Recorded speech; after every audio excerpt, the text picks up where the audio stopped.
বন্ধুরা, welcome back to the channel. This is Prosenjit live from Sealdah station. আমরা এখন আজকের 3:01 যে ট্রেনটা আছে তিস্তা তোরসা এক্সপ্রেস, সেটাই ধরতে চলেছি। চলো ভিতরে গিয়ে কথা হচ্ছে।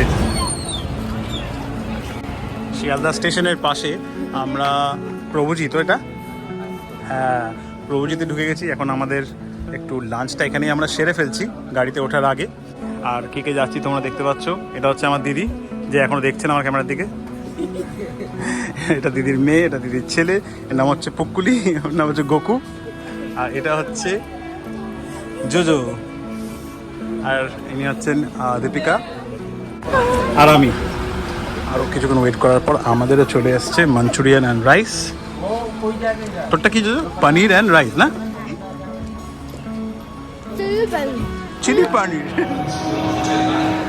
তিস্তা তোরসা 12 নম্বর প্ল্যাটফর্মে দিয়েছে অ্যাজ ইউজুয়াল। আমরা চলে এসেছি, এটা মনে হয় বন্ধ আছে এখন। এই হলো তিস্তা তোরসা এক্সপ্রেস, হচ্ছে B1-এ। আমরা আমাদের সবার সিট পেয়ে গেছি, 28 সব 30 সব আমাদের এখানে। মোটামুটি এটা পুরোটাই আমাদের, ওদিকটা উপর নিচটা আমাদের। আর এখানে একটা সিট রয়েছে যেটা দীপিকা অ্যাভেল করবে। আর আমি পড়ে গেছি হচ্ছে সম্পূর্ণ আলাদা 52, তো অনেকটাই দূরে আমায় যেতে হবে। তোরা একা একা শুস, ঠিক আছে? ঠিক আছে। খুশি খুশি, একা শুতে পারবে না বেডে, তাই জন্য খুব খুশি। ও ছিপকে যেত।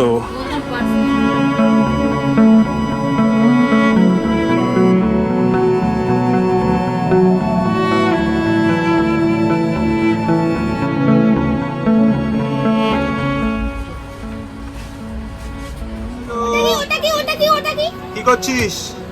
বসে আছি।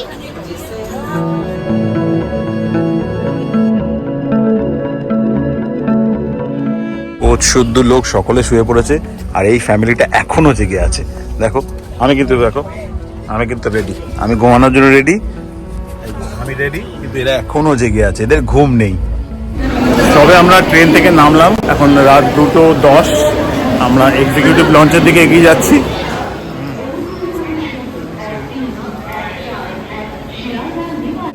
আমরা 6 জন রয়েছি, তাই 6 জনের বুকিং করানো হলো 50 টাকা করে পার হেড, 300 টাকা পার আওয়ার। এটা 50 টাকা রয়েছে প্রথমে, তারপরে আচ্ছা এরপরে যদি এক্সটেন্ড করানো হয় তখন 20।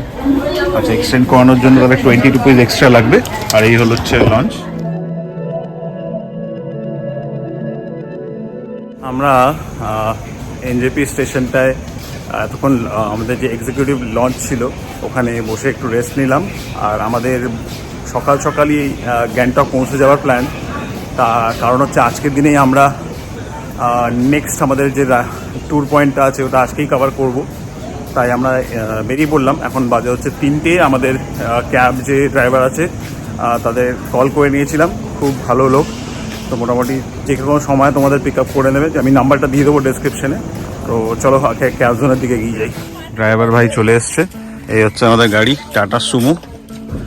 আমরা 6 জন আছি, মোটামুটি হয়ে যাবে। আর বাদ বাকি আমাদের এত এক গাদা লাগেজ। কেন? খিড়কি খুলে অক্সিজেন মারে।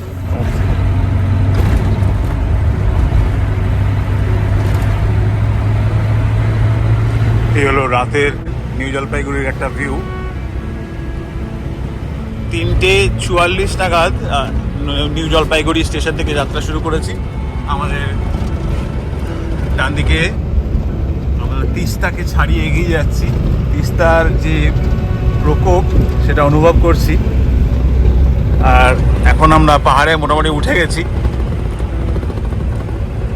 একবার জলের স্রোতটা এখান থেকে দেখলে মানে বোঝা যাবে যে কেন সব বন্ধ হয়ে গেছে। তো শুনতে পাচ্ছি এখন যে এখন না, কালকেই আমি জানতে পেরে গেছি অলরেডি যে নর্থ সিকিম যে রাস্তাটা সেখানে একটা ধস নেমেছে, তাই নর্থ সিকিমের পারমিট দেওয়া বন্ধ করে দিয়েছে। আর স্বাভাবিক, দেখো না, একবার তুমি জলটা দেখলেই বুঝতে পারবে। বিভৎস মানে একটা কারেন্ট রয়েছে জলে। রে বাপ, মানে তিস্তাকে আমি আগেও দেখেছি অনেকবার, বাট তিস্তাকে এবার দেখে সত্যি ভয় লাগছে, লিটারালি ভয় লাগছে।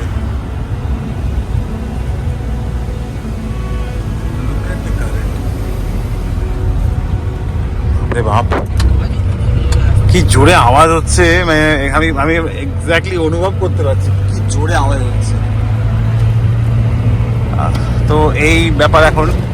আর তোমাদের সাথে আরেকটা জিনিস শেয়ার করতে চাই, দাদা হচ্ছে আমাদের আজকে আমাদের গ্যাংটক নিয়ে যাচ্ছেন। তো দাদার নাম্বারটা আমি শেয়ার করে দেবো। দাদা তোমার নামটা একটু যদি বলো।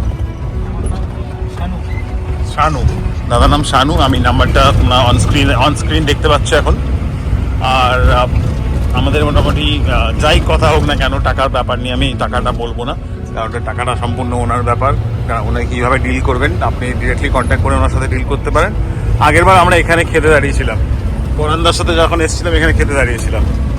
তো আমরা এই তিস্তাকে দেখতে দেখতে এগিয়ে যাচ্ছি। আর সকালে ভোরের দিকে জার্নি করার একটা আমরা ফায়দা পাচ্ছি, সেটা হচ্ছে ট্রাফিক একেবারে নেই এখানে। দেখো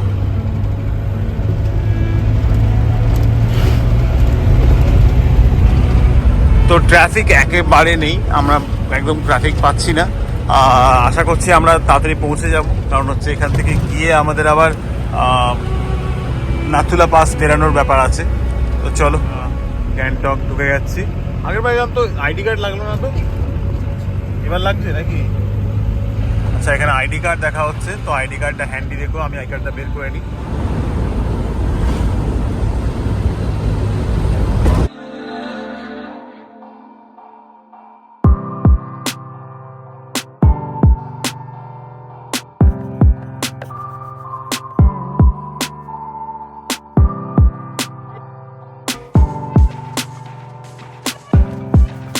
সাজিয়েছে, ভিতরটা খুব সুন্দর সাজিয়েছে দোকানটা। তো এখন আমাদের কফি এসে গেছে, বাহ, কফি চলে এসছে। আর যদিও একদম মন দিয়ে, সিকিমের লোকদেরকে ভয় লাগে না, রেলিং লাগাচ্ছে না, কি বলবি বল। তো আমাদের কফি চলে এসছে, এই যে কফি। চলো একটা করে কফি খাই, তারপর আবার বেরিয়ে পড়বো। সময় বেশি নেওয়া যাবে না, তাড়াতাড়ি করে খাও। থেকে নিচ থেকে তিস্তা নদীটা বইছে, আওয়াজটা শুনতে পাবে। দেখো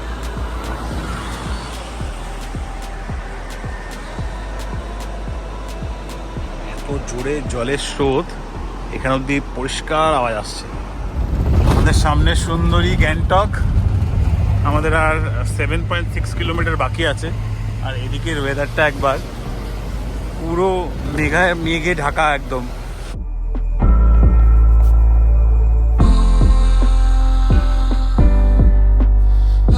একটা কথা আছে না, যেখানে ভূতের ভয় সেখানেই সন্ধে হয়। আমরা গ্যাংটকে আমাদের হোটেলের পথেই যাচ্ছি, কিন্তু বৃষ্টি এখানে শুরু হয়ে গেছে অলরেডি। এখন সবে আমরা এসে পৌঁছেছি হচ্ছে লাল চক। তো আগের বার মানে এই ডিসেম্বরেই আমি আমার বন্ধুদের সাথে এসেছিলাম। তোমরা ব্লগগুলো দেখেছো নিশ্চয়ই। এই যে এখানটায় আমাদের হোটেল ছিল, ডিসেম্বরে আমরা এসেছিলাম না দিদি?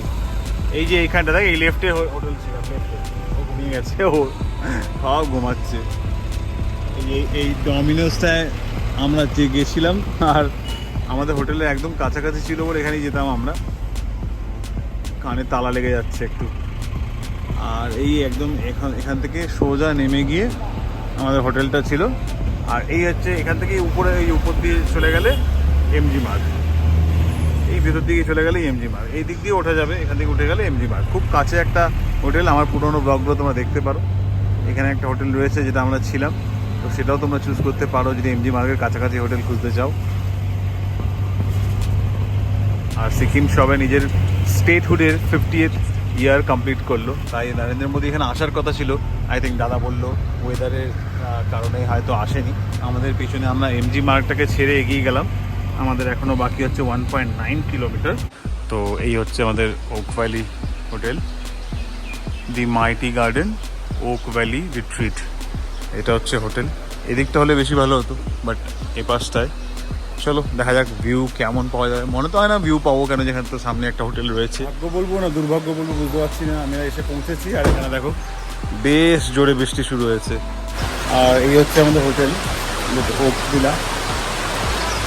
এদের হোটেলটার ব্যাপারে পুরো ডিটেলসটা আমি পরের ভিডিওতে দেবো তোমাদেরকে। খুব ইন্টারেস্টিং একটা হোটেল, যদিও সিনিক বিউটি খুব বেশি হয়তো পাবে না তুমি, বাট হোটেলটার ব্যাপারে আমি পরের ভিডিও একটা সেপারেট ভিডিও বানাবো। আর এই হচ্ছে হোটেলের এন্ট্রান্স। গুড মর্নিং বন্ধুরা।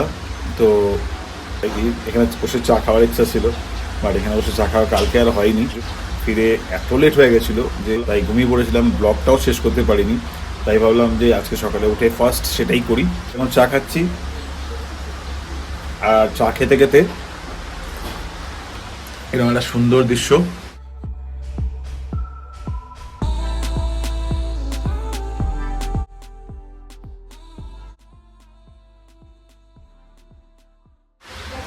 এখানে সামনে একটা বাড়ি হয়ে গেছে, এই বাড়িটার জন্য একটু কম দেখা যাচ্ছে, বাট ভাল লাগছে। এই হোটেলটায় তোমরাও একবার চেক আউট করতে পারো যদি ইচ্ছে থাকে। আমাদের আরেকটা ব্লগ আসবে, যে ব্লগটায় তুমি এই হোটেলটার পুরো ওভারভিউ পেয়ে যাবে। তো দেখো, চেক করে দেখো। আর লো বাজেটের জন্য ঠিক আছে, যদি বাজেট তোমার বেশি থাকে then go for something else, okay. But budget যদি লো থাকে তাহলে ইউ ক্যান কনসিডার দিস। তো চলো, আবার নতুন ব্লগ একটা দেখা হবে। আজকের মতো এই ব্লগটা এখানেই শেষ করছি। Till then, stay safe, stay happy, keep watching our blogs.